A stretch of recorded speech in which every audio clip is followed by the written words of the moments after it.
तो ये जो जीवन के छोटे छोटे पद जो बांटे गए हैं, तो उस पद के पद चिन्ह पर चलना सही रहता है, या मतलब अपना जो ब्रह्मचार्य जीवन है उसके साथ रह के चला जाता है, कैसे करना चाहिए? जो पत्नी के संग रहे और पति के संग रहे जी, जो केवल पत्नी और केवल पति के संग रहे और उसके सिवा पराई औरत पराई पुरुष को ना देखे, वो दोनों सदगृहस्थ पति पत्नी ब्रह्मचारी ही कहलाएंगे। जो केवल अपनी पत्नी के साथ रहे, पराई औरत को ना देखे, जो केवल अपने पति के साथ रहे, पराई स्त्री को ना देखे, वो गृहस्थ ब्रह्मचारी है। 25 साल तक ब्रह्मचर्य का पालन करना चाहिए जी। फिर 25 साल गृहस्थ का, 25 साल वानप्रस्थ का और 25 साल संन्यास का। आपके भक्तों में भी कुछ जने होंगे ऐसे, और आजकल जो ट्रेंड चल रहा है गुरुजी कि घर पे ये बाहर पे ये, तो उसके लिए आप भक्तों का मतलब घर पे ये बाहर पे ये मतलब किस एंगल से? घर पर भी बाहर कोई और चल रहा है आजकल, मैं स्पष्ट शब्दों में बोलना चाहूँगी, तो उनको आप कुछ उनका मार्गदर्शन करना चाहेंगे, उनको कुछ ऐसी बात बोलना चाहेंगे कि जो आपने इतनी प्यारी लाइन बोली है ब्रह्मचार्य वाली, कि आप एक मतलब दोनों हो, दोनों के संग रह रहे हो, आपके मतलब जीवन में उसके सिवा कोई नहीं है, तो आप ब्रह्मचार्य जीवन का पालन कर रहे हैं, आपने ये बोला। अब मैं ये कहना चाह रही हूँ कि जो आजकल का ट्रेंड चला हुआ है, हमारे यूथ हैं, युवा हैं, वो मतलब एक के होके रहना ही नहीं चाहते हैं, तो आपकी क्या विचारधारा है इसमें? आप कैसे रहते हैं? मैं तो सर अभी तो कुछ हुआ नहीं है, पर मैं चाहूँगी कि जो भी मेरे जीवन में आए उसके लिए मैं समर्पित रहूँ और वो मेरे लिए समर्पित रहे। तो आपका भी तो ऐसा विचार नहीं होगा कि जब एक घर में है तो एक बाहर वाला भी हो? नहीं नहीं गुरुजी। फिर ठीक है, ऐसी विचारधारा चाहिए और ये सबके लिए है। जी, अभी मेरी तो है पर सबकी तो नहीं है ना। नहीं, आपकी है तो फिर दूसरे की भी होगी, ऐसे ऐसे होता है जी। एक एक सी होता है, एक साधे सब सधे, सब साधे सब जाए।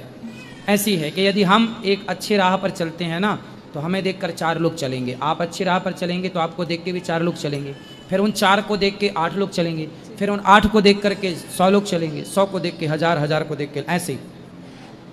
मतलब हम अपनी तरफ से अच्छा करें। हमारे यहाँ देखो चरित्र की पूजा है जी। आज का जो युवा है, आपकी उम्र के जो लोग हैं, ये चरित्र से भटक जाते हैं, चरित्रहीन हो जाते हैं लिवन में रह करके। ये चरित्रहीनता शोभनीय नहीं है। ये चरित्रहीनता देखो कुत्ता बिल्ली का कल्चर है। लिवन किसका कल्चर है? कुत्ता बिल्ली का। हमारे देश में कुत्ता बिल्ली तो शुरू से लिवन में ही रहते आए हैं। हमारे यहाँ चरित्रवानों की बात होती है। रावण चरित्रहीन था तो पुतले जलाए गए, राम चरित्रवान है तो मंदिर बनाए गए। आपकी पूजा नहीं होगी, आपकी चमड़ी कीमती नहीं है, आपका रूप रंग अनमोल नहीं है, आपका चरित्र कीमती है।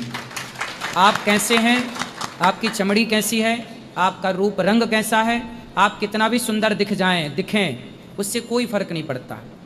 बहुत सुंदर तो वैश्या भी दिखती है जी, लेकिन उस वैश्या की क्या कीमत है? वो चरित्रहीन है। इसलिए हमारे यहाँ चमड़ी की सुंदरता नहीं देखी जाती, चरित्र की सुंदरता देखी जाती है।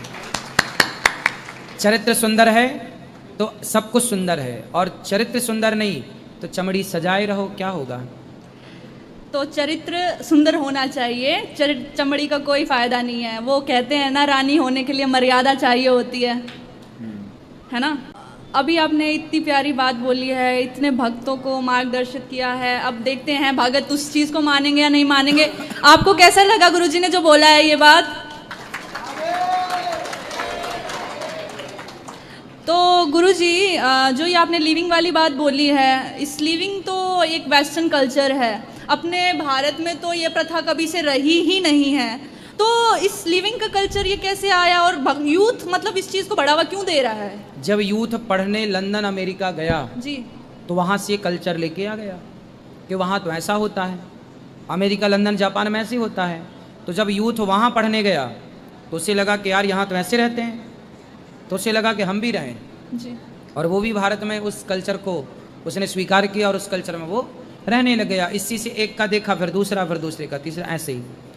और ये सारी गलत परंपराएं युवाओं ने स्वीकार कर ली और युवाओं को लगता है कि यही जीवन है, हम तो कूल हैं, वो ये सोचते हैं, मॉडर्न हो गए हैं। हाँ, मॉडर्न के नाम पे ना वो चरित्रहीन हो गए हैं और कुछ नहीं हुए, वैश्या हो गए हैं कुल मिला के।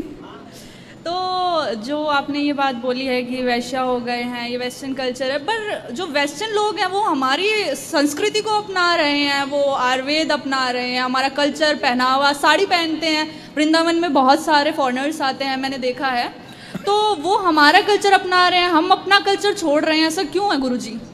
ऐसा इसलिए है कि सारी दुनिया समझ रही है कि भारत क्या है। वो कहते हैं ना, घर की मुर्गी दाल बराबर। भारत के लोगों को भारत की संस्कृति और संस्कारों की कदर नहीं है। आज पूरी दुनिया भारत की संस्कृति और संस्कारों को फॉलो करती है।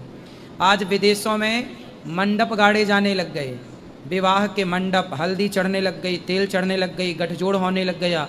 जो परंपराएं भारत की थीं वो परंपराएं विदेशों ने कैप्चर कर ली और विदेशों की परंपराओं को अब भारत उतार रहा है जी। हम उनकी तरफ जा रहे हैं, वो हमारी तरफ आ रहे हैं, ये है जो पर हमारी जो सभ्यताएं हैं उन चीज़ से उनका एक तरह से मान लें कि इंक्रीजमेंट ही हो रहा है किसी चीज़ से, मतलब बढ़ाव ही मिल रहा है उनको हर चीज़ में। उनका जैसे जींस का पहनावा था, ये सारी पहनावा अब हम करने लग गए हैं, वो पहनते हैं खादी वस्त्र, कॉटन का वस्त्र। अभी यहाँ पे कई कन्याएं भी मैंने कई बार देखी हैं, मतलब प्रॉपर राधा रानी के वेश में, तो वो चीज़ कितनी प्यारी लगती है। और हमारा भारत ही इन चीज़ों को छोड़ रहा है, तो आप उसके बारे में कुछ कहो ना गुरुजी, कि इनमें मोटिवेशन आए कि ये ना करें ऐसी चीज़ें। हम तो खूब कहते हैं कि कपड़े पूरे पहना करो, अच्छे पहना करो जी। तो लोग हमसे लड़ने लग जाते हैं, बोले आपने कपड़ा पहनने का कह कैसे दिया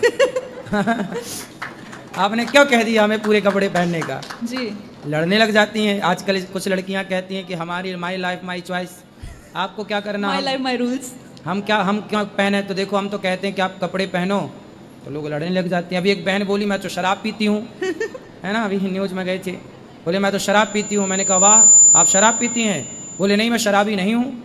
आप मुझे कैसे कह रहे हैं? कैसे कह रहे हैं कि शराब? जी मैंने देखा। अब देखो वो शराब पीती है, हाँ। लेकिन वो ये मानने को तैयार नहीं मैं है शराबी नहीं हूँ। हाँ, वो पीती है जी। लेकिन वो मानने को तैयार नहीं है कि मैं शराबी हूँ जैसे कि आपने अभी बोला है कि जो लोग लिविंग में रहते हैं वो चरित्रहीन है, वो लिविंग का नाम देके उस चरित्रहीनता को मतलब मानने के लिए रेडी नहीं है। हाँ हाँ, तो लिव इन मतलब वैश्यालय,